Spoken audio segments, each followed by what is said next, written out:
Hello students. तो आज हम इस वीडियो में बात करेंगे कंट्रोल एंड कोऑर्डिनेशन के मोस्ट इंपॉर्टेंट क्वेश्चन के बारे में। जैसा कि हमने पिछली वीडियो में भी लाइफ प्रोसेस के MYQ के बारे में बात करी थी, तो इस वीडियो में हम इससे रिलेटेड इंपॉर्टेंट क्वेश्चंस, इसके अलावा इसके रिलेटेड डायग्राम्स और PYQ जो हर साल पेपर में रिपीट होते हैं उन क्वेश्चन के बारे में देखेंगे। चलिए स्टार्ट करते हैं क्वेश्चन की जर्नी। तो फर्स्ट क्वेश्चन है कि with the help of label diagram explain the general scheme to illustrate how nerve impulse travel in the body. देखो बेसिकली इसमें क्या पूछा हुआ है कि नर्व इम्पल्स अपनी बॉडी के अंदर ट्रेवल कैसे करते हैं। तो नर्व इम्पल्स अपनी बॉडी में थ्रू द न्यूरॉन क्या करते हैं, ट्रैवल करते हैं। न्यूरॉन क्या होता है, न्यूरॉन का स्ट्रक्चर आपने देखा होगा कि न्यूरॉन में क्या होता है, डेंड्राइट्स, डेंड्राइट्स फिर क्या होता है उसके अंदर सेल बॉडी, सेल बॉडी के बाद आता है एक्जोन, एक्जोन के बाद क्या होता है, ये होती है सीड्स, इसको बोलते हैं माइलेटेड सीड। ये किस काम आते हैं, ये काम आता है कंडक्शन के, यानी कि जब नर्व इम्पल्स होता है वो क्या करेगा, यहाँ से जंप करता हुआ क्या जाएगा, आगे की साइड कहाँ जाएगा, नर्व एंडिंग की साइड। नर्व एंडिंग पे क्या होएगा, नर्व एंडिंग पे प्रेजेंट होते हैं कुछ न्यूरो ट्रांसमीटर। अब न्यूरो ट्रांसमीटर क्या करते हैं, ये केमिकल्स होते हैं जो कि सिग्नल को आगे ट्रांसमिट करते हैं। जैसे नाम में लिखा है न्यूरो ट्रांसमीटर, यानी कि नर्वस सिस्टम के सिग्नल को अगले डेंड्राइट्स की टिप पे क्या करेंगे, पास ऑन करेंगे। ठीक है, अगले डेंड्राइट्स पे क्या करेंगे, पास ऑन। जैसे कि पहले एक न्यूरॉन है, न्यूरॉन का जो पहला पार्ट क्या आएगा, डेंड्राइट्स, डेंड्राइट्स के फर्स्ट पार्ट पे पहले क्या जाएगा, सिग्नल। सिमिलरली जब यहाँ पे भी एक और आएगा तो यहाँ पे भी क्या आएगा, एक और डेंड्राइट्स। सिमिलरली क्या जाता रहेगा, डेंड्राइट्स और डेंड्राइट्स तक क्या सिग्नल को ट्रांसमिट होता रहेगा। ये न्यूरो ट्रांसमीटर कहाँ होता है, गैप होता है जिसको हम क्या बोलते हैं, साइनेप्स। यानी कि साइनेप्स क्या होता है, जब गैप होता है एक डेंड्राइट्स और एक न्यूरॉन के बीच में, जब जो गैप आ जाता है उसको हम क्या बोलते हैं, साइनेप्स। तो यहाँ पे क्या होता है, न्यूरोट्रांसमीटर अपना केमिकल सिग्नल को ट्रांसमिट करता है देन नेक्स्ट डेंड्राइट्स पे। तो इसके अंदर भी ये लिखा हुआ है कि पहले कहाँ जाएगा सिग्नल, सिग्नल पहले जाएगा कहाँ पे, न्यूरॉन, न्यूरॉन के बाद नर्व फाइबर और साइनेप्स के पास, फिर डेंड्राइट्स की टिप पे, डेंड्राइट के टिप्स के बाद कुछ केमिकल रिएक्शन होगी, उसके बाद उससे क्या होएगा, ट्रांसमिशन होएगा। पहले कहाँ पे जाएगा, डेंड्राइट, डेंड्राइट से सेल बॉडी, सेल बॉडी से एक्जोन, एक्जोन से कहाँ पहुंच जाएगा, नर्व एंडिंग, और नर्व एंडिंग पे क्या होंगे, कुछ न्यूरो ट्रांसमीटर जो कि क्या है, नेक्स्ट सिमिलर इंपल्स को जनरेट करते हुए नेक्स्ट डेंड्राइट्स पे पहुंच जाएंगे, जिससे क्या होएगा, सिग्नल ट्रांसमिट, सिग्नल का क्या हो जाएगा, ट्रांसमिशन हो जाएगा। तो एग्जाम में सबसे पहले डायग्राम बनाना है, डायग्राम के बाद आप इस पाथ को भी फॉलो कर सकते हो। जैसे यहाँ पे लिखा हुआ डेंड्राइट्स, डेंड्राइट से सेल बॉडी, सेल बॉडी से एक्जोन, एक्जोन से नर्व एंडिंग।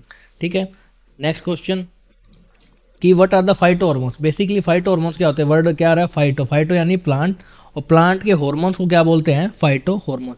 बट प्लांट्स के हार्मोन जो किस काम आए, कंट्रोल एंड कोऑर्डिनेशन के, जो क्या करवाएं, कंट्रोल एंड कोऑर्डिनेशन करवाए, उसको हम क्या बोलते हैं, फाइटो हार्मोन्स। इसमें अभी पूछा गया list 4 type of phyto hormone कौन कौन से होते हैं, ऑक्सिन, गिबरलिन और साइटोकिन। ये तीनों होते हैं ग्रोथ प्रमोटर, जो क्या करवाते हैं, ग्रोथ को प्रमोट करवाते हैं। सिमिलरली ये जो होता है ये करवाता है इनहिबिट, यानी कि ग्रोथ को इनहिबिट यानी कि रोकता है। जैसे ऑक्सिन का सेल इनलार्जमेंट और डिफरेंशिएशन, यानी कि सेल को बड़ा करेगा, यानी कि जब एक छोटा प्लांट है वो धीरे धीरे ग्रो करता है, वो कौन करवाता है, ऑक्सिन। मेनली ये प्रेजेंट होता है टिप्स पे। अब टिप्स या तो हो सकती है रूट की, या शूट की, या स्टेम बोल सकते हैं इनके, या लीव्स हो गए, इनके जो टिप होती है उन पे हमेशा क्या प्रेजेंट होता है, ऑक्सिन। ऑक्सिन हमेशा क्या करवाता है, सेल की ग्रोथ करवाता है। साइटोकाइनिन, साइटो का मतलब क्या होता है, सेल, और काइनिन का मतलब होता है डिवीजन, यानी कि साइटोप्लाज्म का डिवीजन जब भी होएगा तो उससे क्या होगा, सेल डिवीजन। यानी कि एक सेल है, सेल, एक सेल से दो सेल, दो सेल से फिर दो सेल, ऐसे क्या एक से सेल से सेल के डिवाइड करता रहता है, तो उससे क्या होता है, सेल ग्रोथ करता है। सैसिक एसिड क्या है, डोरमेंसी, डोरमेंसी का मतलब क्या होता है, डोरमेंसी का मतलब होता है जब जो सीड होता है वो किस स्टेट में हो, रेस्टिंग स्टेज में हो, सीड की स्टेज में हो। डोरमेंसी का मतलब होता है जब सीड की स्टेज में हो, रेस्टिंग स्टेज में। सीड जब रेस्ट स्टेज में होता है तो उसको क्या बोलते हैं, डोरमेंसी, यानी कि वो क्या कर रहा है, रेस्ट कर रहा है। बट जब उसको क्या मिलेगी, फेवरेबल कंडीशन, फेवरेबल जब भी कंडीशन मिलेगी तो वो क्या करेगा, फेवरेबल कंडीशन जैसे उसको क्लाइमेट हो गया, सोयल, वाटर या टेम्परेचर, जब उसको क्या मिलेगी, ये चीज़ें मिलेगी, तो वो क्या कर देगा, डोरमेंसी को ब्रेक, यानी वो रेस्टिंग स्टेज से डोरमेंसी को क्या कर देगा, ब्रेक, यानी कि वो डोरमेंसी स्टेट ब्रेक करके रेस्टिंग से किस फेज में आ जाएगा, ग्रोथ की स्टेज में, रेस्टिंग से ग्रोथ की स्टेज में आ जाएगा। बेसिकली ये कौन करवाता है, ये करवाता है कौन, साइटोकाइनिन। तो सेल डिवीजन में आ गया, गिबरलिन ब्रेक करता है और अब्सेसिक एसिड इंड्यूस करता है डोरमेंसी को, जिससे प्लांट की स्टेज में रहता है, रेस्ट की स्टेज में रहता है। Next question, reflex arc. Reflex पहले तो पता होना चाहिए कि रिफ्लेक्स आर्क होता क्या है, ठीक है। रिफ्लेक्स आर्क क्या होता है, जैसे कि एक होता है रिफ्लेक्स एक्शन और एक होता है रिफ्लेक्स आर्क, ठीक है। तो रिफ्लेक्स आर्क में क्या होता है, सबसे पहले तो क्या है रिफ्लेक्स एक्शन। रिफ्लेक्स एक्शन क्या होता है, रिफ्लेक्स एक्शन होता है जो स्पॉन्टेनियस मूवमेंट हो रही होती है बॉडी के अंदर, उसको हम क्या बोलते हैं, रिफ्लेक्स एक्शन, यानी कि स्पॉन्टेनियस मूवमेंट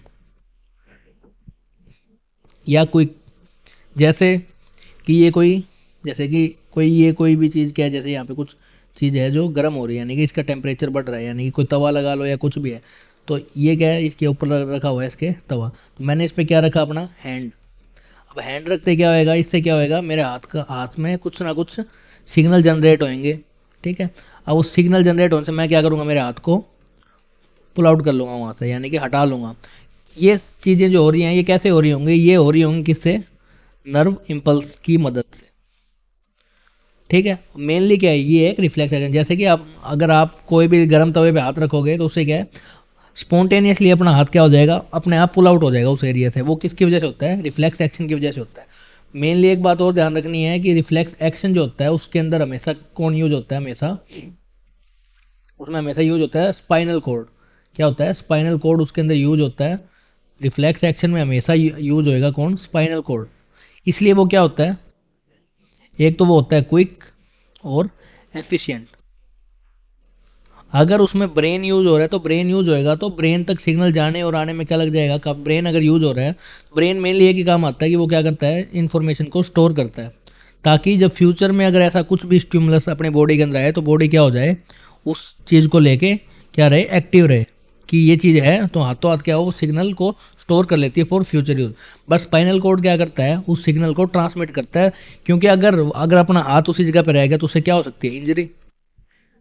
और तो जब अगर एक्सीडेंट वगैरह भी होता है तो उसमें क्या होता है, अगर रीढ़ की हड्डी में अगर चोट आ गई, स्पाइनल कोड में चोट आ गई, तो अपना क्या हो जाता है, उससे ब्रेन तक सिग्नल क्या हो जाता है, ब्रेक हो जाता है, ब्रेन का सिग्नल स्पाइनल कोड से क्या हो जाता है, ब्रेक हो जाता है। अगर सिग्नल ब्रेक होएगा तो ब्रेन भी कोई स्टिमुलस नहीं दे पाएगा, ना स्पाइनल कोड कोई एक्शन कर पाएगा, ठीक है। और मेनली क्या होता है, हमेशा हमेशा एक होता है स्टिमुलस, ठीक है। स्टिमुलस के बाद क्या होएगा, सेंसरी, जो सिग्नल को लेके जाएगा, ठीक है। उसके बाद आ जाएगा स्पाइनल कोड, स्पाइनल से कहाँ जाएगा, स्पाइनल से आएगा सिग्नल, जो सिग्नल लेके आता है उसको बोलते हैं मोटर, और जो सिग्नल को लेके जाता है उसको सेंसरी। जैसे इसमें वर्ड आया हुआ सेंस, तो कोई भी चीज़ सेंस करेंगे तो वो सेंस करके कहाँ जाएगा, स्पाइनल तक। स्पाइनल उसको क्या करेगी, अप्रोप्रिएट एक्शन मैकेनिज्म के लिए बोलेगी, जिससे क्या है, मोटर वो सिग्नल को लेके आएगा और वो कहाँ जाएगा, इफेक्टर के पास। इफेक्टर क्या हो सकता है, वो मसल जिसके ऊपर क्या होना है, कोई भी एक्शन होना है, उसको क्या बोलते हैं हम, इफेक्टर। यानी कि मेनली इसके अंदर क्या क्या यूज होता है, एक होता है स्टिमुलस, एक होता है सेंसरी, फिर आएगा स्पाइनल। स्पाइनल को हम इंटीग्रेटिंग सिस्टम भी बोल सकते हैं, या फिर इसको बोल सकते हैं रिले सेंटर। जो रिले का मतलब होता है जब दो, जो सेंसरी और मोटर दोनों को कनेक्ट करने का काम करता है, उसको हम क्या बोलते हैं, relay centre. Then effector. Effector कहाँ, जहाँ पे भी कोई भी एक्शन जनरेट होना हो, जैसे मसल है, तो जैसे अपना मसल क्या हो सकती है, अपनी हैंड, तो हैंड के पास क्या होना है, मसल का सिग्नल जनरेट होना है, तो वो क्या है, इफेक्टर। तो सिमिलरली यही पूछा हुआ है कि मेनली किस वजह से होता है, due to the spinal cord. अगर स्पाइनल कोड है तो उस वजह से क्या होगा, सिग्नल क्विक और एफिशिएंट होएगा, ठीक है। तो रिफ्लेक्स आर्क क्या होता है, रिफ्लेक्स आर्क होता है पाथवे जिससे रिफ्लेक्स एक्शन होता है, ठीक है। यानी कि जो भी पूरा एक्शन हो रहा है, जो भी जो हमने ये पूरा किया है, इसको पूरे को, ये जो पूरा पाथवे है, इसको यहाँ से लेके यहाँ तक, ये जो पूरा पाथवे है, इसको हम क्या बोलते हैं, रिफ्लेक्स आर्क, ठीक है। रिफ्लेक्स आर्क के अंदर जो पूरा पाथवे कवर किया है ड्यूरिंग द रिफ्लेक्स एक्शन, उसको हम बोलेंगे रिफ्लेक्स आर्क। और रिफ्लेक्स एक्शन क्या होता है, automatic and quick reaction. Stimulus यानी कि बाहर से कोई भी स्टिमुलस मिल रहा है, उसको हम क्या बोलेंगे, रिफ्लेक्स एक्शन। देन क्या है, एग्जांपल, जैसे वुड पेन को टच किया अपना हाथ, क्या होएगा, इमीडिएटली अलग, इमीडिएटली क्या हो जाएगा, अवे हो जाएगा। प्रोसेस ये, वही हाथ रखा उससे क्या होएगा, लास्ट में अपना हैंड क्या हो जाता है, अवे हो जाता है। तो रिफ्लेक्स आर्क क्विक और क्यों है, क्योंकि इसमें क्या है, द ब्रेन इज नोट, इसमें ब्रेन इन्वॉल्व नहीं होता, और इसके अंदर क्या यूज होता है, मेनली स्पाइनल कोड। आप ये आंसर लिख सकते हैं या फिर आप ये लिख सकते हैं, ठीक है, आपकी मर्जी है, दोनों में से जो आंसर आपको ठीक लगे वो आप इसके अंदर लिख सकते हैं। मेनली क्या है कि स्पाइनल कोड की वजह से जो भी सिग्नल है वो क्या रहता है, क्विक एंड एफिशिएंट रहता है। नेक्स्ट है, तो एग्जाम में ऐसा कोई डायग्राम आ सकता है, उसमें क्या है कि आपसे या तो उसका लोकेशन पूछी जाएगी या उसके फंक्शन पूछे जाएंगे। बेसिकली इसमें जैसे कि ये है कि अगर मैं इसको हटा दूं, ठीक है, तो पेपर में क्या आएगा कि इनके थायराइड का फंक्शन बताओ, ठीक है, या फिर क्या बताओ, इसका पोजीशन बताओ। तो हमें पहले पता होना चाहिए कि ये स्टार्ट कहाँ से होता है। मेनली सबसे पहले हमारे पास होता है क्या, ब्रेन के पास हाइपोथैलेमस। हाइपोथैलेमस के नीचे होता है, हाइपोथैलेमस क्या होता है, ये सिंथेसाइज करता है हॉर्मोन्स को। हर हार्मोन जो भी अपनी बॉडी के अंदर बनता है वो कौन बनाता है, हाइपोथैलेमस। इसलिए इसको बोलते हैं master of master gland, master of master gland, ठीक है। उसके बाद हाइपोथैलेमस के बिल्कुल नीचे क्या होता है, पिट्यूटरी ग्लैंड। पिट्यूटरी ग्लैंड को हम बोलते हैं मास्टर ग्लैंड, क्योंकि ये क्या करता है, जो भी हार्मोन हाइपोथैलेमस सिंथेसाइज करता है उसको स्टोर करने का काम कौन करता है, ये करता है इसको स्टोर। जितने भी हार्मोन्स हाइपोथैलेमस बनाता है वो उसको स्टोर कौन करता है, पिट्यूटरी के पास होता है पाइनल ग्लैंड। देन अपना नेक का रीजन आ जाता है, वहां पे होता है थायराइड ग्लैंड। थायराइड ग्लैंड यानी कि ये कहाँ होता है, अपने नेक रीजन के पास। थायराइड के पास होता है, उसके पास 4 पैरा थायराइड ग्लैंड होते हैं। पैराथायरॉयड के बाद क्या आ गया, ये नेक, नेक के बाद क्या आएगा, अपनी किडनी। किडनी के पास कौन से होते हैं, एड्रेनल ग्लैंड। यानी कि ये कहाँ पे प्रेजेंट है, ये अपने किडनी के पास, यानी टॉप ऑफ द किडनी के टॉप पे क्या प्रेजेंट है, एड्रेनल ग्लैंड। देन मेल के केस में आ गया टेस्टिस, और फीमेल के केस में क्या आ गई, ओवेरी। यानी कि एब्डोमिनल रीजन के पास क्या अपने टेस्टिस या ओवेरी, मेल के केस में टेस्टिस और फीमेल के केस में ओवेरी। तो ये इसकी लोकेशन है, और ये क्या है इसके, कि ये अगर स्ट्रक्चर आ जाता है तो हर एक के अब फंक्शन बता सकते हैं। पहला क्या है, हाइपोथैलेमस यानी ब्रेन के पास, पिट्यूटरी, देन पाइनल, फिर आ गया पैराथायरॉयड, और ये हो गया थायराइड, एडनल, पैनक्रियाज, एक पैनक्रियाज रह गया था। पैनक्रियाज क्या होता है, स्टमक के पास। फिर मेल के केस में टेस्टिस और फीमेल के केस में ओवेरी, ठीक है। हाइपोथैलेमस क्या करेगा, सिंथेसाइज करेगा पिट्यूटरी हार्मोन्स को रिस्टोर करता है। पाइनल हो गया थायराइड, थायराइड क्या बनाएगा, thyroxine, thyroxine hormone. Then parathyroid, parathyroid क्या करता है, कैल्शियम को रेगुलेट करता है अपने बॉडी के अंदर। और फिर आगे एड्रेनल ग्लैंड, ये क्या होता है, रश हार्मोन होता है, या फिर इसको आप क्या बोलते हैं, 3F हार्मोन, यानी कि फाइट और फ्लाइट हार्मोन बोलते हैं इसको, या 3S हार्मोन भी बोलते हैं इसको। काफ़ी काम होता है, यानी कि जो मेनली एड्रेनलिन रश भी होता है अपनी बॉडी के अंदर। एड्रेनलिन रश, इसका मतलब क्या होता है कि जब भी एड्रेनलिन अपनी बॉडी के अंदर रिलीज होएगा तो उससे अपनी ब्रीथिंग रेट बढ़ जाएगी, ब्रीथिंग रेट इंक्रीज हो जाएगी, ग्लूकोज का सिंथेसाइज इंक्रीज हो जाएगा, जो अपनी प्यूपिल है वो भी डायलेट होनी ज़्यादा स्टार्ट हो जाएगी। यानी कि हर कुछ जो भी, जैसे कि अगर किसी के पीछे कुत्ता बढ़ गया तो उससे क्या होगा, वो डर गया, तो उस टाइम पे उसके बॉडी में क्या रिलीज होएगा, एड्रेनलिन। एड्रेनलिन से क्या होगा उसकी, जैसे अगर तुम भागोगे तो भागने से क्या होएगा, ब्रीथिंग रेट इंक्रीज होएगी, सांस फूलगी जैसे, ठीक है। ग्लूकोज का लेवल बढ़ जाएगा, प्यूपिल डायलेट ज़्यादा होने लग जाएगी, हाँफने लग जाओगे। यानी क्या है, सांस फूल रही है, जो भी कुछ हो रहा है वो सब कुछ किसकी वजह से हो रहा है, एड्रेनलिन हार्मोन। यानी कि ऑटोमेटिकली हो रहा है, तो ऑटोमेटिकली कौन करवा रहा है, ये करवा रहा है एड्रेनलिन हार्मोन। तो इसके सब के फंक्शन अगर हम लिखना चाहें अगर पेपर में आए, तो पैनक्रियाज क्या करता है, इंसुलिन, शुगर को लेवल को इंक्रीज करता है, मतलब मेंटेन करता है, ठीक है। देन आ गया थायराइड ग्लैंड, ये थायरोक्सिन हार्मोन डाल क्या करता है, रिलीज करता है, तो मेटाबॉलिज्म और एनर्जी प्रोडक्शन को क्या करता है, ये सिंथेसाइज। देन पिट्यूटरी, इसको मास्टर ग्लैंड बोलते हैं, जो कि क्या रेगुलेट करता है अपनी ग्रोथ को, रिप्रोडक्शन को और अदर ग्लैंड्स को। यानी कि हर अलग अलग ग्लैंड जो भी है वो सारे कौन कर रहा है, पिट्यूटरी। देन आ गया एड्रेनलिन, जिससे अपनी बॉडी क्या करती है, सब कुछ जो अपनी बॉडी में इंक्रीज होता है, हार्ट रेट, एनर्जी लेवल, वो सब कौन कर रहा है, एड्रेनलिन ग्लैंड। नेक्स्ट क्वेश्चन, अभी एनिमल और प्लांट्स के अंदर जो कोऑर्डिनेशन होता है वो दोनों अलग अलग कैसे है। बेसिकली अपने बॉडी के अंदर क्या होता है, नर्वस सिस्टम होता है, उनकी बॉडी में क्या नहीं होता, नर्वस सिस्टम नहीं होता, इसलिए अपने को दर्द का पता लगता है और उनको दर्द का पता नहीं लगता। तो इनके अंदर मेनली क्या बनते हैं, हॉर्मोन्स, ठीक है। और अपने बॉडी में क्या बनते हैं, और हॉर्मोन्स के साथ साथ नर्व इंपल्स भी जनरेट होता है। तो पहला ये हो गया कि इसके अंदर क्या होता है, हॉर्मोन्स, अपने में क्या होता है, हॉर्मोन प्लस नर्वस सिस्टम होता है, ठीक है। अब जो प्लांट के हार्मोन है वो उनका जो मेन काम क्या है, कि जैसे कि ये कोई लीव्स है, तो यहाँ से कोई हार्मोन बना तो वो क्या करेगा, जिस एक्शन पे जाना है वहाँ पे जाके डिफ्यूज हो जाएगा वो हार्मोन। मतलब कि पत्ते को ग्रो करना है या फूड चाहिए, तो यहाँ से कोई हार्मोन, जैसे ऑक्सीजन है, ऑक्सीजन एक हार्मोन है, तो वो क्या करेगा, यहाँ की लेंथ बढ़ाए तो ऑक्सीजन सीधा डायरेक्ट जाके जो टारगेट एरिया वहाँ पे जाके डिफ्यूज हो जाएगा। तो इससे क्या होगा, इसकी जो ग्रोथ वगैरह है वो सारी ग्रोथ इंक्रीज हो जाएगी। एनिमल्स के केस में क्या होता है कि वहाँ पे प्रेजेंट होते हैं ब्लड वेसल्स, यानी कि आर्टरी, वेन्स, कैपलरीज, तो इनसे सब कुछ क्या होता है, ट्रांसमिट होता है। देन हार्मोन जो होते हैं वो क्या है, कोई स्पेशलाइज्ड ग्लैंड नहीं होती उनके पास, बट अपने पास क्या होती है, ग्लैंड, जैसे स्लाइवरी ग्लैंड, ठीक है। और क्या हो सकती है, स्लाइवरी होगी। उसके बाद क्या है, मूवमेंट जो प्लांट के अंदर होता है वो होता है due to the water content, यानी कि जो वाटर कंटेंट की वजह से क्या होता है, ट्रिगर प्रेशर। ट्रिगर प्रेशर को क्या बोलते हैं, जो प्रेशर वाटर की वजह से क्या होता है, जनरेट होता है, उसको हम बोलते हैं ट्रिगर प्रेशर। पर एनिमल्स में जो होता है वो बेसिकली क्या होता है, जो भी फंक्शन चेंज हो रहा है अपनी बॉडी में, अपने मसल्स की शेप और साइज जो है वो ड्यू टू हो रहा है प्रोटीन। तो मेनली क्या चार है, पहला डिफ्यूज हो जाएगा, सेकंड हार्मोन की वजह से होता है प्लांट्स के अंदर, अपने अंदर क्या होता है, नर्वस इंपल्स और हार्मोन दोनों की वजह से होता है। अपने पास स्पेशलाइज ग्लैंड होते हैं, इनके पास कोई स्पेशलाइज ग्लैंड नहीं होता। इनके पास वाटर कंटेंट होता है अपना, प्रोटीन की वजह से होता है। ठीक है, तो ये बेसिकली क्या है, इसके अंदर चार ऐसे डिफरेंस है जो हम लिख सकते हैं पेपर के अंदर। नेक्स्ट क्वेश्चन क्या है कि what role the brain play. ये अपन पहले डिस्कस कर लिया, ब्रेन क्या करता है, मेमोरी को स्टोर कर लेता है ताकि फ्यूचर यूज में अगर ऐसा कुछ हो रहा हो तो उससे वो क्या कर सके, पहले ही, मतलब कि क्या कहते हैं, अपने आप वो क्या करवा देगा, जन वो क्या कहते हैं उसको,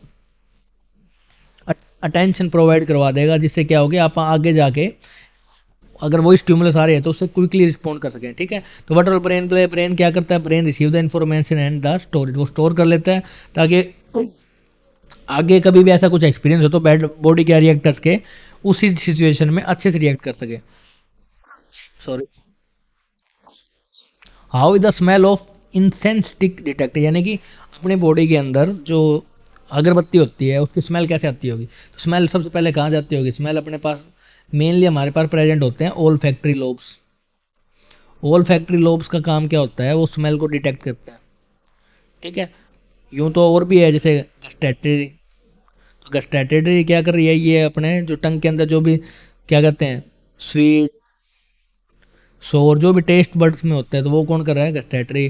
थर्मो भी होते हैं, थर्मो रिसेप्टर भी होते हैं, ये क्या करते हैं, टेम्परेचर को भी क्या करते हैं। ठीक है, तो ये कुछ ऐसे ऐसे क्या रिसेप्टर अपनी बॉडी के अंदर प्रेजेंट होते हैं। तो ओल फैक्ट्री लोब के पहले क्या होएगा, इन जो इंसेंसिटिक है उससे स्मेल आएगी, वो कहाँ जाएगी, अपनी ओल फैक्ट्री लोब। ओल फैक्ट्री लोब कहाँ है, ब्रेन के पास सिग्नल लेके जाएंगे। ब्रेन उसको क्या बोलेगी कि भाई हाँ ये कोई ना कोई सिग्नल आया है, यानी कि नर्व आया, तो यानी कि मोटर न्यूरॉन से अपने नोज के पास जाएगा और वो आप क्या कर लेंगे, उसको डिटेक्ट कर लेंगे। सिमिलरली उसके अंदर भी क्या है, सेम प्रोसेस हो रहा है।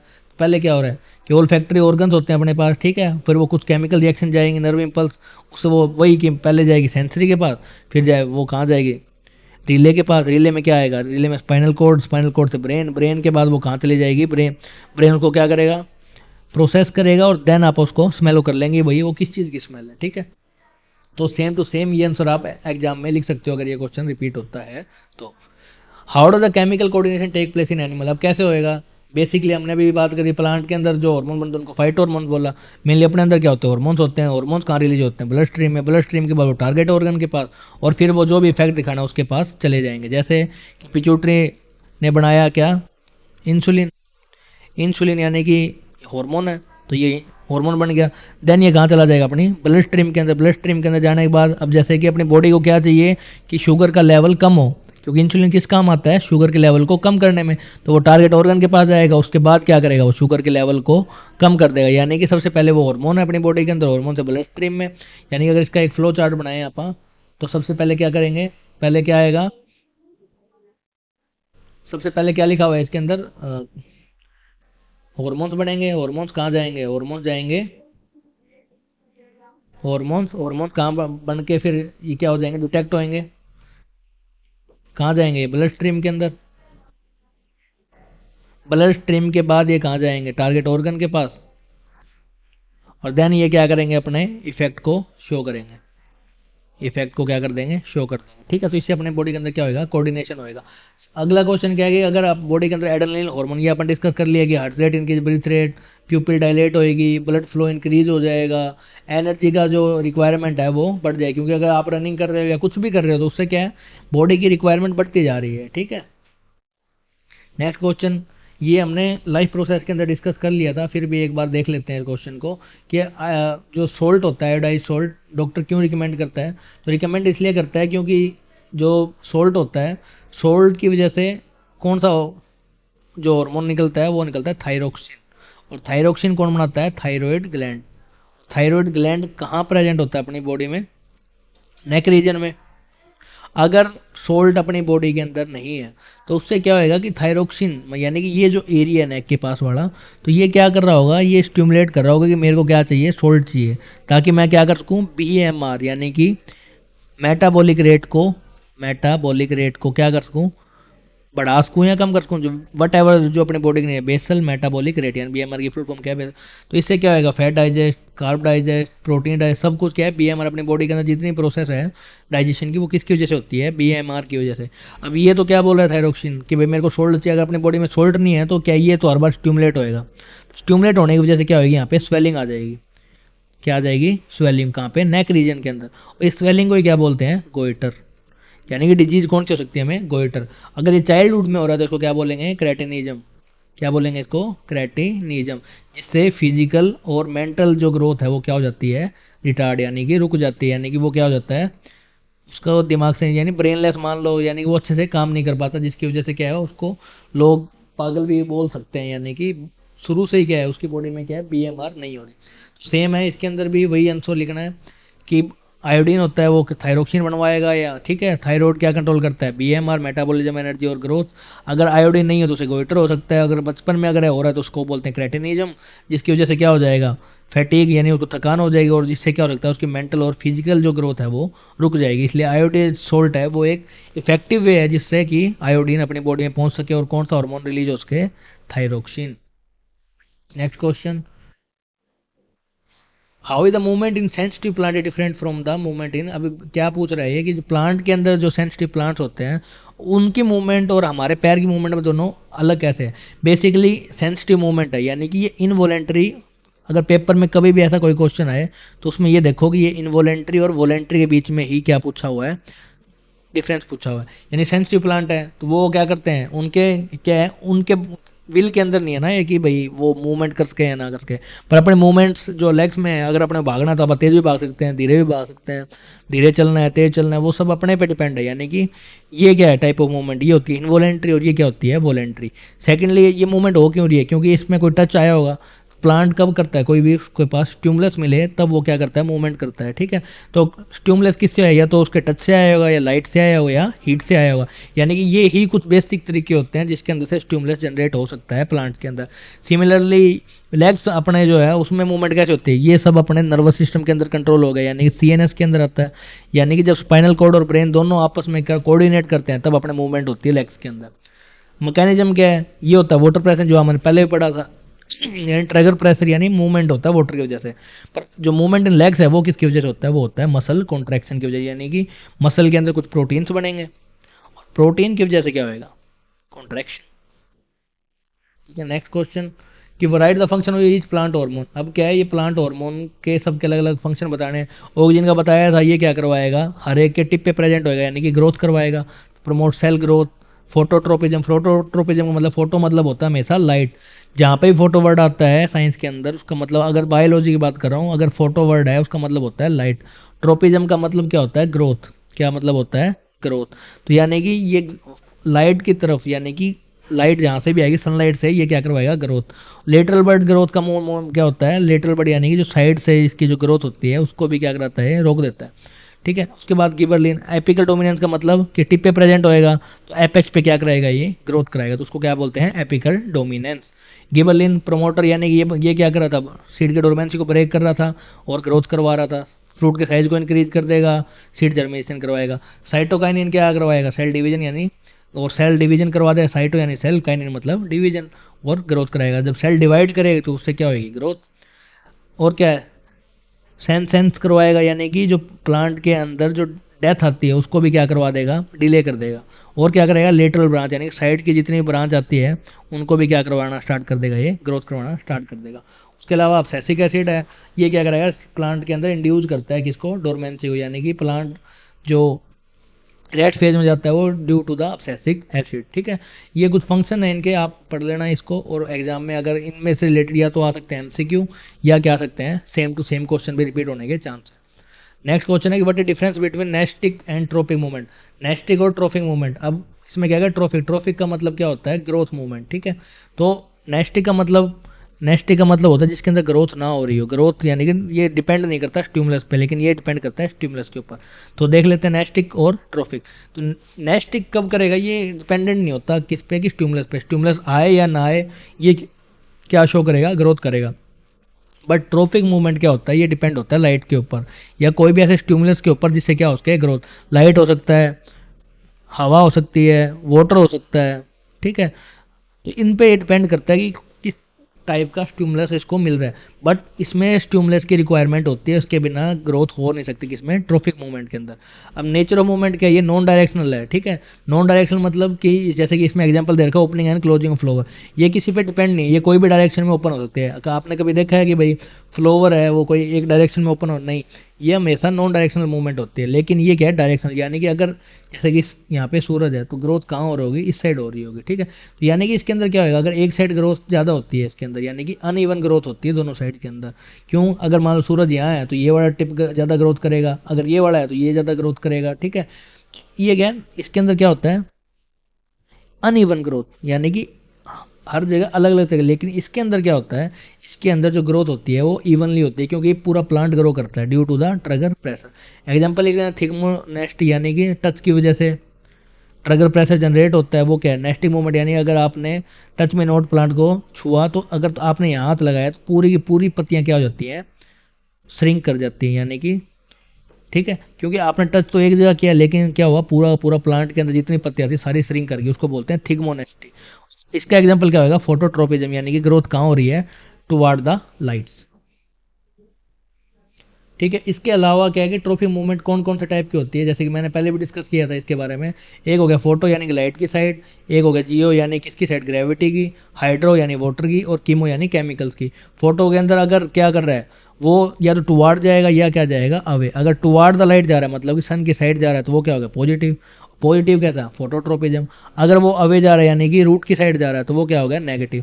सिमिलरली अगर वो क्या जा रहा है, ग्रेविटी टुवार्ड जा रहा है तो वो पॉजिटिव, अगर वो अवे जा रहा है तो वो क्या है, नेगेटिव। इसका एग्जांपल क्या होगा, ग्रेविटी के टुवार्ड क्या जाएगा, रूट या शूट। बेसिक नॉर्मल सी बात है कि रूट हमेशा क्या जाता है, नीचे की साइड जाता है, शूट हमेशा क्या जाता है, ऊपर की साइड जाता है। तो रूट जा रहा है तो रूट क्या हो गया, पॉजिटिव, और शूट क्या हो गया, नेगेटिव। अब क्या है, हाइड्रो हाइड्रो वाटर की साइड कौन जाता है, रूट। तो रूट क्या हो गया, पॉजिटिव हाइड्रोट्रोपिज्म, और शूट क्या हो गया, नेगेटिव। कीमो पेपर में बहुत बार रिपीट हुआ हुआ है, क्योंकि ये क्या है, केमिकल की साइड या टुवार्ड या अवे जाना, उसको क्या बोलते हैं, कीमोट्रोपिज्म, ठीक है। जैसे एक एग्जांपल तो ये दिया हुआ है, रूट ग्रोइंग टुवार्ड द फर्ट, जहाँ फर्टिलाइजर रूट वहाँ ग्रो। लेकिन एक एग्जांपल क्या है, पोलन ट्यूब का। जब क्या पोलन ग्रेन, जब क्या होता है, जो नेक्स्ट चैप्टर में कंसेप्ट है पोलिनेशन का, पोलन टिप कब बनती है, जब पोलन ग्रेन कहाँ जाता है, फीमेल की ओवेरी की साइड जब मूव करना स्टार्ट करता है, वो क्या होता है, ओवेरी कुछ केमिकल को स्टिमुलेट करती है, जिसकी वजह से पोलन ग्रेन कहाँ जाता है, ओवेरी की साइड, तो उसको क्या बोलते हैं, chemotropism. Next question, what happen at the synapse between two neuron. Synapse के पास क्या होता है, साइनेप्स क्या होता है, गैप होता है। गैप किसके बीच में, गैप हो गया, गैप किसके बीच में, एक सेकंड डेंड्राइट्स और अगले न्यूरॉन के बीच में जो गैप होता है उसको हमने क्या बोला है, साइनेप्स। तो यहाँ पे बेसिकली क्या हो रहे होंगे, न्यूरो क्या हो रहे होंगे, रिलीज हो रहे होंगे। तो क्या होता है इसके अंदर, पहले तो इसके बारे में अपने को पता होना चाहिए कि साइनेप्स क्या होता है, साइनेप्स की डेफिनेशन लिख देना। देन क्या होएगा, gap present between two neuron is called synapse. फिर क्या, एक्सॉन टर्मिनल से दूसरे क्लोज के सेकंड न्यूरॉन के बीच का जो डिफरेंस है उसको हम क्या बोलते हैं, साइनेप्स। कुछ इलेक्ट्रिकल सिग्नल रिलीज होते हैं नर्व एंडिंग के पास, नर्व एंडिंग में कौन से होते हैं, न्यूरो। अब न्यूरो से क्या आएगा, वो ट्रांसमिट हो जाएगा one neuron to other neuron. यानी कि मेनली ये किसका काम कर रहा है, transmission of signal from one neuron to second neuron, ठीक है। यानी कि एक डेंड्राइट से सिग्नल आया, वो नर्व एंडिंग पे पहुंचा, नर्व एंडिंग पे पहुंचने के बाद सेकंड डेंड्राइट पे फिर गया, पर उसके बीच में क्या आ जाएगा, एक गैप आ जाएगा, उसको हमने क्या बोला है, साइनेप्स, ठीक है। Next question, why are insulin injection use in diabetic patient. अब इंसुलिन किसके काम, इंसुलिन काम किसके आता है, जब बॉडी के अंदर क्या हो जाए, शुगर लेवल इंक्रीज हो, ये रिलीज कौन करता है, पैनक्रियाज, ठीक है। पैनक्रियाज रिलीज कर रहा है तो इंजेक्शन क्यों देने पड़े, क्योंकि बॉडी के अंदर अच्छे से इंसुलिन क्या नहीं बढ़ नहीं पा रहे, तो इसलिए क्या है, डायबिटिक पेशेंट, डायबिटिक का मतलब जिसके अंदर शुगर का परसेंटेज ज़्यादा हो जाए, यानी कि जब इंसुलिन अपनी बॉडी में कम अमाउंट में रिलीज हो रहा हो या सिंथेसाइज हो रहा हो, तो बॉडी के अंदर जब भी हम कोई भी मीठा खाएंगे या ग्लूकोज खाएंगे तो हमारी बॉडी के अंदर शुगर का लेवल इंक्रीज हो जाता है, जिसकी वजह से हमें इंसुलिन के इंजेक्शन लगवाने पड़ते हैं, अगर अपनी बॉडी में इंसुलिन क्या ना हो रहा हो, सिंथेसाइज ना हो रहा हो, ठीक है।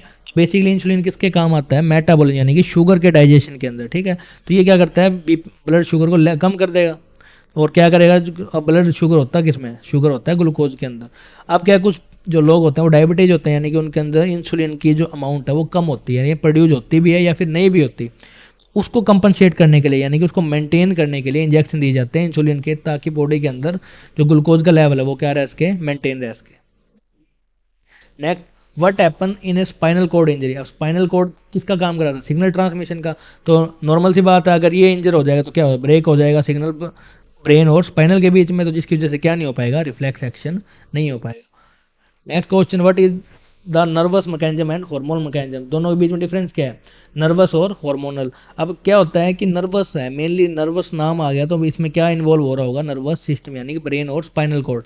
बट हार्मोन आ गया तो हार्मोन के अंदर क्या होता है, एंडोक्राइन या एक्जोक्राइन अपने पास ग्लैंड होते हैं जिससे क्या रिलीज होते हैं, हार्मोन। तो ये तो हो गया कि किससे रिलीज हो रहा है। सेकंड, सिग्नल टाइप क्या है। अब नर्वस सिस्टम है तो मेनली क्या है कि उसको क्या करना है, जल्दी से रैपिडली क्या करना है, अपने बॉडी के अंदर ट्रांसमिट होना है, तो वो कौन सा सिग्नल होएगा, इलेक्ट्रिकल। अब हार्मोन होते हैं वो क्या होते हैं, केमिकल। स्पीड इसकी क्या रहेगी, तेज रहेगी, क्योंकि क्या रिस्पॉन्स तेज आना चाहिए, रिफ्लेक्स एक्शन तेज होना चाहिए, यानी कि रिफ्लेक्स आर्क जो है वो तेज होने के लिए क्या है, नर्वस सिस्टम न्यूरॉन से पास ऑन करता है किसको, सिग्नल को। यानी कि ये फास्ट होता है, ये स्लो होता है। लेकिन अगर ये फास्ट तो है, लेकिन ये क्या था, कुछ टाइम के लिए होता है। जैसे कि जैसे ये वो काम हो गया, उससे क्या होएगा, वो मैकेनिज्म वहीं पे खत्म हो जाएगा। जैसे कि मैंने गर्म तवे पे हाथ रखा, उससे एकदम हटाया तो उससे क्या होया, वो इफेक्ट वहीं पे खत्म हो गया। लेकिन ये क्या है, लॉन्ग लास्टिंग होते हैं। जैसे अपनी बॉडी में हॉर्मोन्स बनते रहते हैं और वो क्या है, लंबे टाइम तक, जब तक हम जिंदा है तब तक अपनी बॉडी में हॉर्मोन्स बनते रहेंगे, यानी कि लॉन्ग लास्टिंग है स्लो लेकिन क्या है, लॉन्ग लास्टिंग।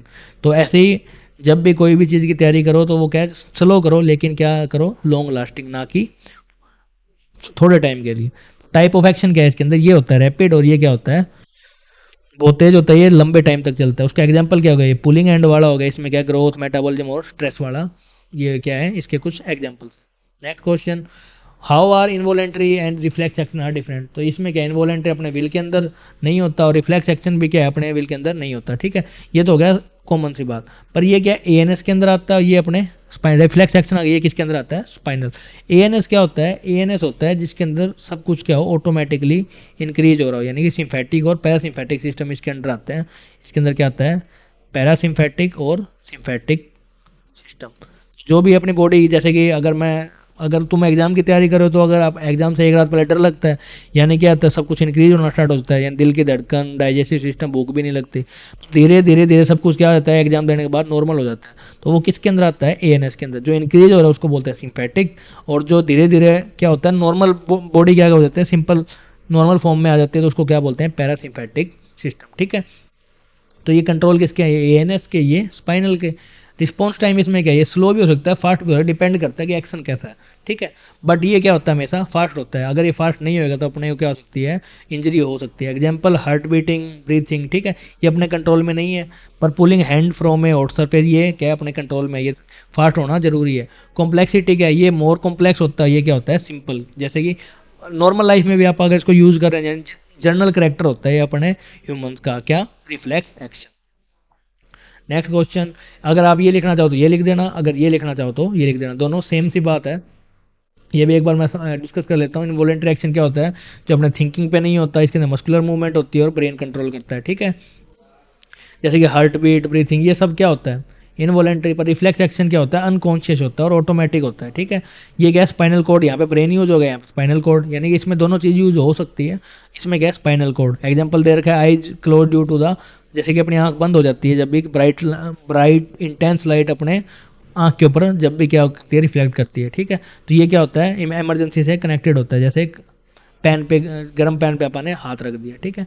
नेक्स्ट क्या है, why does an organism need control and coordination. Basic सी बात है, क्यों चाहिए, ताकि हम क्या कर सकें, एक्सटर्नल एनवायरनमेंट के साथ कोऑर्डिनेट कर सकें, यानी कि अपनी बॉडी क्या कर सके, आपस में क्या कर सके, कोऑर्डिनेट करके एक फंक्शन कर सके। जैसे कोई भी एक्टिविटी परफॉर्म करने के लिए हमें दोनों चीज़ ही होती है, कोऑर्डिनेशन, ठीक है। जैसे फूड खाना है अपने को, आंख देखेगी, नोज डिटेक्ट करेगी स्मेल को, फिर टीथ से आप खाएंगे, ठीक है। टीथ जो आपस में जब तक कोऑर्डिनेट नहीं करेगी तब तक हम च्यू नहीं कर सकते, ठीक है, यानी कि चबा नहीं सकते। तो इसलिए मेंटेन करने के लिए इंटरनल और एक्सटर्नल बैलेंस को हमें क्या चाहिए, control and coordination. Next question, mention the function of hind brain in the human brain. तो हिंड ब्रेन, पहले तो अपने को ब्रेन के पार्ट के बारे में अगर मैं डिस्कस करूं, तो ब्रेन के कितने पार्ट होते हैं, ब्रेन के पार्ट होते हैं तीन। ब्रेन के कितने पार्ट होते हैं, ब्रेन के पार्ट होते हैं तीन, फोर ब्रेन, मिड ब्रेन और हिंड ब्रेन। फोर ब्रेन के अंदर क्या आता है, सेरिब्रम, ठीक है, थैलेमस और हाइपोथैलेमस। ये तीन पार्ट किसके अंदर आ गए, फोर ब्रेन के अंदर, ठीक है। मिड ब्रेन के अंदर अब कोई पार्ट नहीं, ये मेन काम क्या करता है, इन दोनों को कनेक्ट करने का काम करता है। हाइपोथैलेमस के अंदर क्या आ गया, सैरी बेलम, ठीक है, और क्या आ गया, पोन्स, और क्या आ गया, मेडुला, ठीक है। सेरिब्रम क्या होता है, मेन थिंकिंग एरिया होता है, जितना भी हम सोचते हैं और क्या है, आप प्लानिंग करते हैं, ठीक है, रीजनिंग करते हैं, सबका सब किसके अंदर आ जाता है, सेरिब्रम के अंदर, ठीक है। थैलमस क्या होता है, अब थैलमस के एक होता है थैलमस और एक क्या होता है, हाइपोथैलमस, ये दोनों क्या होते हैं, मेन एरिया। जैसे हाइपोथैलमस है, ये अपने को थ्रस्ट, हंगर, जो भी भूख प्यास एंगर जो भी कुछ आ रहा होता है वो किसकी वजह से आ रहा होता है, हाइपोथैलेमस के, ठीक है। और सिमिलर थैलेमस भी क्या करता है, इन दोनों को जोड़ने का काम कौन करता है, थैलेमस, यानी कि थैलेमस के नीचे क्या होता है, hypothalamus. Hind brain mid brain का अपने को पता है कि ये दोनों को जोड़ने का काम करेगा। सेरिबेलम क्या होता है, ये पोस्चर को मेंटेन करता है, यानी कि आप जो भी पोस्चर में चलते हैं, स्ट्रेट या जो भी है, जैसे भी आप चलते हैं तो बॉडी इरेक्ट है, वर्चुअल जैसे भी है, तो वो काम कौन कर रहा है, सेरिबेलम। पोन्स और मेडुला क्या करता है, पोन्स क्या करता है, रेस्पिरेटरी रिदम को मेंटेन करता है, रेस्पिरेटरी रिदम को, ठीक है, मेन पोन्स होता है, ठीक है, जो ब्रीथिंग और इनहेलेशन एक्सहेलेशन करते हैं सबको पोन्स को मेंटेन करता है। अगर बॉडी के अंदर CO2 के अमाउंट भी ज़्यादा होते हैं तो पोन्स को रेगुलेट करता है। मेडुला क्या करता है, अपने जितने भी जैसे कि ब्रीथिंग रेट है उसको क्या करता है, ये मेंटेन करता है, ठीक है। तो अब क्या पूछा हुआ है कि फंक्शन बताने हैं अपने को हिंड ब्रेन के, यानी कि लास्ट पार्ट के। मेडुला हो गया, तो अब ब्रीथिंग यानी कि इनवॉलेंट्री एक्शन जितने भी हैं, ये जो है ऊपर जो सेरिब्रम है वो वॉलेंट्री, ये इनवॉलेंट्री एक्शन को कंट्रोल करता है, ठीक है। सेरिबेलम पोस्चर को और वॉलेंट्री एक्शन को, ठीक है। उसके बाद क्या आ गया, ब्रीथ जो होता है ये जो कनेक्ट करता है different part of the brain को, ठीक है।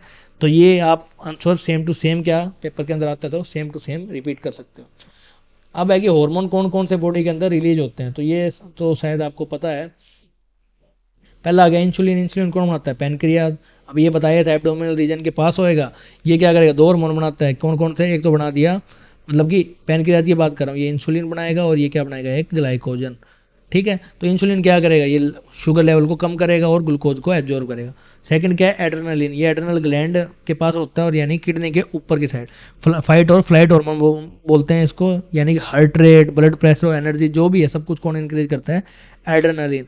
फिर अगर थायरोक्सिन, ये क्या है, थायराइड ग्लैंड के पास होएगा, यानी कि एडमेपल या नेक के पास, ये अपन ने बात करी थी पहले, यानी कि मेटाबॉलिज्म यानी BMR को भी कौन ये रेगुलेट कौन करता है, थायराइड ग्लैंड। नेक्स्ट क्या है, एस्ट्रोजन, एस्ट्रोजन किस में प्रोड्यूस होएगा, मेल में या फीमेल में। एस्ट्रोजन जो हार्मोन, एस्ट्रोजन और प्रोजेस्टेरोन ये होते हैं फीमेल हार्मोन्स, और फीमेल में क्या होती है, ओवेरीज, ठीक है। तो यानी ये जो होता है इसको हम बोलते हैं प्रेगनेंसी हार्मोन, यानी कि जो प्रेगनेंसी के टाइम पे जो यूज होता है वो कौन सा है, प्रोजेस्टेरोन। और जो सेकेंडरी ग्रोथ होती है फीमेल के अंदर वो किसकी वजह से होती है, एस्ट्रोजन की वजह से, सेकेंडरी करेक्टर, यानी कि एब्डोमिनल और एब्डोमिनल। और टेस्टोस्टेरोन कौन क्या बनाता है, टेस्टिस, टेस्टिस कहाँ प्रेजेंट होते हैं, स्क्रोचम के पास। तो अब इसके पास भी दो हार्मोन होते हैं, एक हो गया टेस्टिस, क्या टेस्टोस्टेरोन यानी सेकेंडरी डेवलपमेंट, और मेल प्रोडक्टिव पार्ट को कौन कंट्रोल करता है, टेस्टोस्टेरोन। नेक्स्ट क्या है, कोलेस्ट्रोल। अब ये जो है ये भी एड्रेनल ग्लैंड बनाता है, ठीक है। इससे क्या होता है, मेटाबॉलिज्म और इम्यून रिस्पॉन्स मेंटेन होता है, या फिर अपना स्ट्रेस भी जो मैनेजमेंट होती है वो भी कौन कराता है, कोर्टिसोल। देन है ऑक्सीटोसिन, ऑक्सीटोसिन क्या कराता है, पिट्यूटरी ग्लैंड करवाता है और ब्रेन के पास होता है, ठीक है। अब जब बच्चा क्या होता है, बर्थ लेने वाला होता है, तो क्या है, कॉन्ट्रैक्शन की मूवमेंट चाहिए होती है फीमेल के अंदर ताकि बच्चा बाहर आ सके, तो वो भी कौन करवाता है, ऑक्सीटोसिन, ठीक है। और फीमेल के अंदर क्या होता है कि जब बच्चा बड़ा होना स्टार्ट होता है तो वो किसकी वजह से होता है, मिल्क, माँ के दूध की वजह से। तो जो उसको बोलते हैं ब्रेस्ट फीडिंग। ब्रेस्ट फीडिंग का टाइम जो बनता है कोलेस्ट्रॉम, सबसे जो कोलेस्ट्रॉम, ठीक है। तो वो भी कौन बनवाता है, ऑक्सीटोसिन, ठीक है। आगे ग्रोथ हार्मोन, ये कौन बनाता है, पिट्यूटरी ग्लैंड, ठीक है। उसको क्या बोलते हैं, बेस ऑफ द ब्रेन के अंदर होता है, यानी कि पिट्यूटरी ग्लैंड है कहाँ पे, ब्रेन के पास। तो यानी कि जो अपने अंदर ग्रोथ होती है वो कौन करवाता है, पिट्यूटरी ग्लैंड, ठीक है। तो इससे क्या होता है, दो बीमारी है, अगर पिट्यूटरी अगर अच्छे से ग्रोथ हार्मोन नहीं बना तो इसके अंदर अपने पास क्या आ सकता है, या तो आ सकता है ड्वार्फिज्म, यानी कि हाइट छोटी रह जाएगी। अगर ये ज़्यादा अमाउंट में हो जाता है तो उसको बोलते हैं गिगांटिज्म, यानी कि हाइट बहुत ज़्यादा बड़ी हो जाएगी, ठीक है। नेक्स्ट क्वेश्चन क्या है कि what are the component of reflex arc, ये हमने डिस्कस कर लिया है। रिसेप्टर होंगे, फिर सेंसरी सिग्नल लेके जाएगा, फिर स्पाइनल आ जाएगा, स्पाइनल के बाद क्या आएगा, मोटर आ जाएगा, मोटर के बाद आएगा इफेक्टर, इफेक्टर के बाद क्या हो जाएगा, जो सिग्नल है वो क्या हो जाएगा, ट्रांसमिट, यानी कि ट्रांसमिट होने के बाद क्या हो जाएगा वो end. Next question, what are the different type of receptor, कौन कौन से रिसेप्टर्स हो सकते हैं, फोटो जो लाइट को डिटेक्ट करता है, फोनो जो साउंड को डिटेक्ट करता है, ओल फैक्ट्री जो स्मेल को डिटेक्ट करेगी, गस्टेटरी जो टेस्ट को करेगी, और थर्मो जो टेम्परेचर को करेगी। तो लाइट कहाँ से डिटेक्ट होएगी? आई से। साउंड कहाँ से होएगा? ईयर से। ये कहाँ होएगा? नोज से। टेस्ट कहाँ होएगी? टंग से। और टेम्परेचर क्या डिटेक्ट होएगा? स्किन से। तो मेनली ये क्या होते हैं, अपने आइज के पास क्या प्रेजेंट होता है? फोटो रिसेप्टर, जिससे वहाँ पर लाइट को डिटेक्ट देख सकते हैं, पता लगता है कि कितनी लाइट कितनी इंटेंसिटी से अपनी बॉडी के अंदर आ रही है। तो ये क्या है? 5 तरीके। ये MCQ, एक तो स्टैट्यूटरी और एक थर्मो रिसेप्टर, ये बहुत बार रिपीट हुआ हुआ है, और ऑल फैक्ट, 3 ऐसे हैं जो क्या है मोस्ट इंपॉर्टेंट। अगला, mention the function of forebrain. Forebrain के कौन कौन से पार्ट बताए थे? फोरब्रेन के बताए थे सेरिब्रम, थैलेमस और हाइपोथैलेमस। तो ये क्या करता है? हंगर, थ्रस्ट, इमोशन, सारा कुछ कौन कंट्रोल करता है? हाइपोथैलेमस। इसके अंदर हंगर और टेम्परेचर ये मेन है, और सेरिब्रम के अंदर क्या है? मेमोरी और रीजनिंग, इसके अंदर थिंकिंग मेन है। ठीक है, तो यानी कि वॉलेंट्री एक्शन को सब कुछ कौन कंट्रोल करता है? सेरिब्रम। और इन वॉलेंट्री एक्शन को कौन कंट्रोल करता है? सेरिबेलम। ठीक है, नेक्स्ट क्वेश्चन है कि mention the function of mid brain. अब मिड ब्रेन क्या करेगा? मिड ब्रेन फोरब्रेन और हिंड ब्रेन को क्या करता है? मेनली कनेक्ट करने का काम करता है। फिर रिफ्लेक्स एक्शन को कंट्रोल करने का, यानी कि अगर लाइट कम ज़्यादा हो रही है तो उसको भी कौन करता है? Mid brain. सिग्नल को फोर ब्रेन से हिंड ब्रेन तक ले जाने में भी कौन, यानी कि इनको जोड़ने का, ज्वाइनिंग का काम करेगा। तो सिग्नल को भी क्या करेगा? कैरी करेगा। और कंट्रोल क्या करता है? मूवमेंट को। अगर पेपर में आई की मूवमेंट स्पेशली पूछी जाए तो उसका जो आंसर होगा वो क्या होगा? Mid brain. Next question, state the function of neuron. Neuron क्या काम आएगा? न्यूरॉन मेनली क्या है? सिग्नल को ट्रांसमिट करेगा, और क्या करेगा? इन्फॉर्मेशन को एनालाइज करेगा कि भाई कैसा इन्फॉर्मेशन आई है। अगर मैसेज है कि भाई कोई क्या है इमीडिएट एक्शन रिक्वायर है, तो वो क्या करेगा? सिग्नल को आगे भेजेगा, या तो न्यूरॉन के पास, या मसल या ग्लैंड के पास। उसके बाद वो कम्युनिकेट करेंगे, और उससे क्या होगा? इन्फॉर्मेशन लॉन्ग डिस्टेंस तक क्या करता है? ये कैरी करता है। कौन? न्यूरॉन। अब कहते हैं कि how do the in one direction, कहते हैं वाई इंपल्स एक डायरेक्शन में क्यों होता है? क्यों होता है? क्योंकि डेंड्राइट्स होता है और एक्सोन होता है, वो भी क्या होता है? एक सिग्नल के अंदर, मतलब कि एक ही पाथ में क्या होते हैं? स्टैंड करते हैं। ठीक है, तो उसकी वजह से क्या होता है? जो नर्व इंपल्स हमेशा एक डायरेक्शन में जाता है। जैसे न्यूरॉन है, रिसीव करेंगे सिग्नल डेंड्राइट की मदद से, फिर वो जाएगा एक्सोन से, और फिर वो आगे भेजेंगे। अब signal apart only from axon of one neuron, यानी कि एक एक्सोन से डेंड्राइट्स के नेक्स्ट तक जाएगा। ठीक है, यानी कि यहाँ पे अगर अगर ये न्यूरॉन है, तो न्यूरॉन से यहाँ से क्या जाएगा? एक ही सिग्नल। यानी कि ये ऐसा तो हो नहीं सकता कि एक्सोन पहले आ जाए और ये बाद में आ जाए, ऐसा तो हो नहीं सकता। तो सिग्नल हमेशा कैरी कौन करेगा? डेंड्राइट। तो इसलिए क्या होता है कि डेंड्राइट तक सिग्नल जाएगा, डेंड्राइट से फिर नेक्स्ट डेंड्राइट तक, फिर नेक्स्ट डेंड्राइट तक। इसलिए जो पाथवे होता है वो क्या होता है? One direction. अब क्या है कि the design ensure the impulse move only from sensory से, यानी कि मेन नॉर्मल सी बात यही है कि जो सेंसरी न्यूरॉन है वो डेंड्राइट्स से आगे कैरी करेगा, यानी कि सेंसरी जो सिग्नल कैरी करने वाला कौन है? डेंड्राइट्स। डेंड्राइट से जाएगा ब्रेन तक, और ब्रेन के पास जाएगा मोटर के पास, यानी कि सेंसरी कौन काम करता है? डेंड्राइट्स। फिर उसको लेके आने का काम भी कौन करेगा? डेंड्राइट्स। तो और वो जो लेके आता है सिग्नल को क्या बोलते हैं? Motor neuron. यानी कि हमेशा क्या होता है? डेंड्राइट्स और एक्सोन एक ही डायरेक्शन में हमेशा क्या होंगे? सिचुएटेड होंगे, जिसकी वजह से क्या होगा? सिग्नल भी एक ही डायरेक्शन में क्या होगा?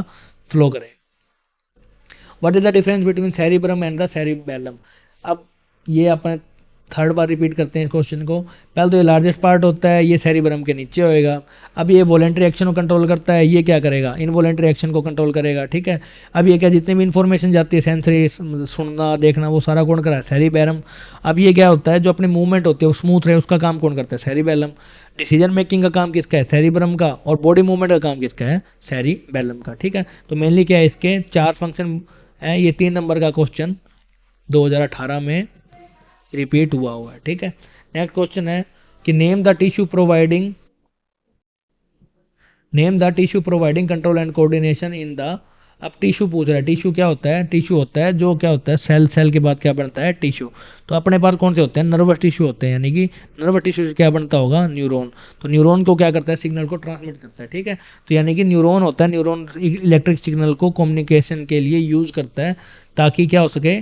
बॉडी के अंदर रिफ्लेक्स एक्शन या रिफ्लेक्स आर्क बन सके। वो कौन होता है? उसको काम करता है न्यूरॉन। ठीक है, नेक्स्ट क्वेश्चन है कि इफ ए रिपेंड। रिपेंड मतलब होता है पका हुआ फ्रूट, यानी पकाने में हेल्प कौन करता है? ठीक है, तो रिपेंड का मतलब क्या होता है?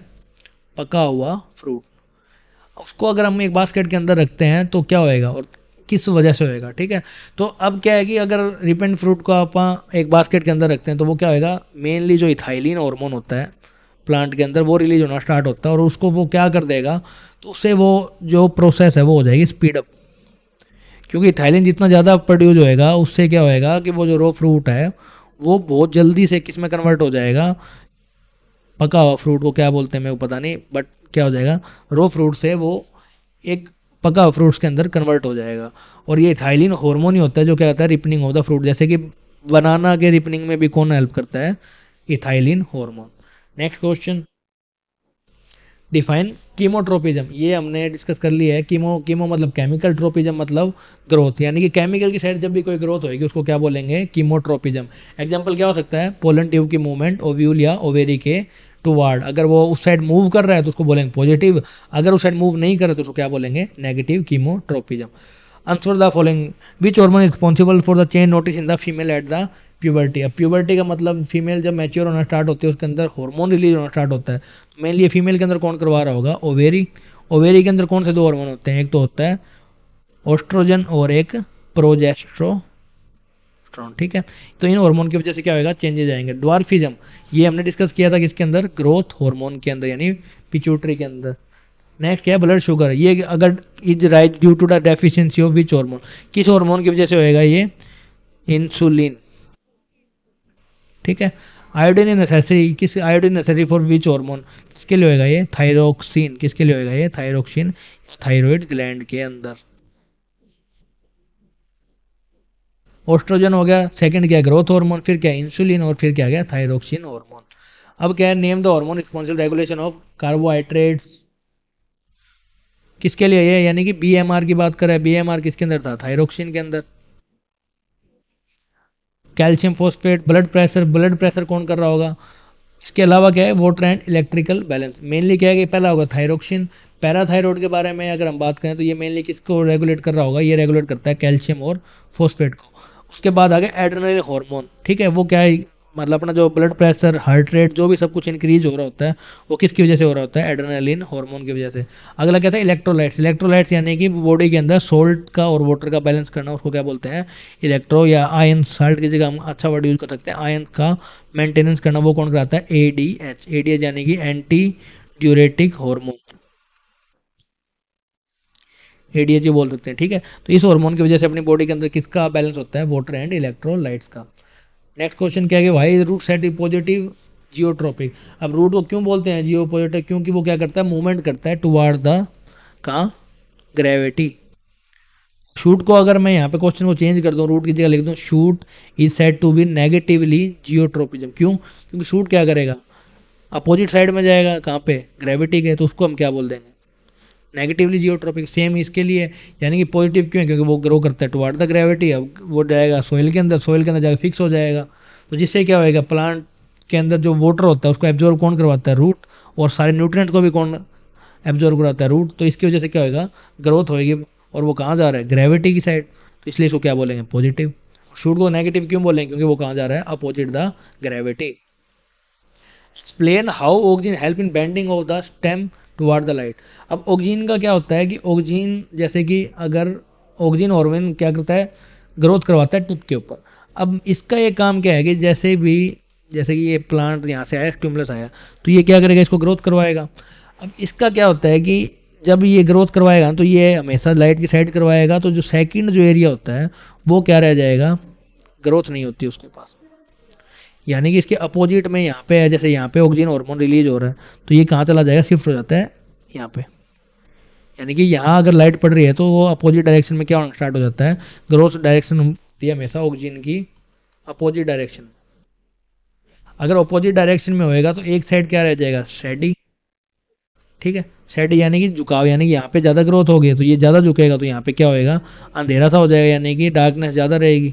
जहाँ पे ज़्यादा ग्रोथ वहाँ पे क्या है, स्टेडी रीजन। तो अब ये बेंडिंग ऑफ कैसे करवाएगा, बेंडिंग इसलिए करवाएगा क्योंकि ये क्या होएगा, एक तो the plant get more light on one side and less on the other side, यानी कि अगर प्लांट है जैसे, तो यहाँ पे एक साइड ज़्यादा ग्रोथ होएगी और एक साइड कम ग्रोथ होएगी। अब ऑक्सीजन क्या कराता है, जो स्टेम की जो मूवमेंट होती है वो अवे फ्रॉम द लाइट करवाता है। अगर यहाँ पे लाइट पड़ रही है ना तो ग्रोथ हमेशा क्या होगी, जहाँ पे लाइट नहीं पड़ रही, यानी कि इस साइड ग्रोथ होनी स्टार्ट हो जाएगी, तो ऑक्सीजन कहाँ स्टिमुलेट होएगा, अपोजिट साइड में होगा तो यानी कि जो ग्रोथ हो रही है वो अनइवन होएगी। अब the cell on the shaded right grow longer, अब यहाँ पे जो सेल है ये जल्दी ग्रोथ करेगा और ये साइड कम ग्रोथ करेगा। अब जिसकी वजह से क्या है कि अब यहाँ पे ग्रोथ ज़्यादा हो तो धीरे धीरे ये क्या होता जाएगा, झुकता जाएगा और क्या हो जाएगा, बैंडिंग हो जाएगी किसकी, जो भी क्या है प्लांट की स्टेम की, ठीक है। और वहाँ पे क्या हो जाएगा, वो रीजन हो जाएगा शेडेड रीजन। कौन सा रीजन हो जाएगा, शेडेड रीजन। तो ये थे कुछ ऐसे इंपॉर्टेंट क्वेश्चन जो पेपर में आने के चांसेज हैं। तो इसको पढ़ें और अगर आपको कोई भी डाउट है तो आप कमेंट सेक्शन में कमेंट कर सकते हैं। Thank you.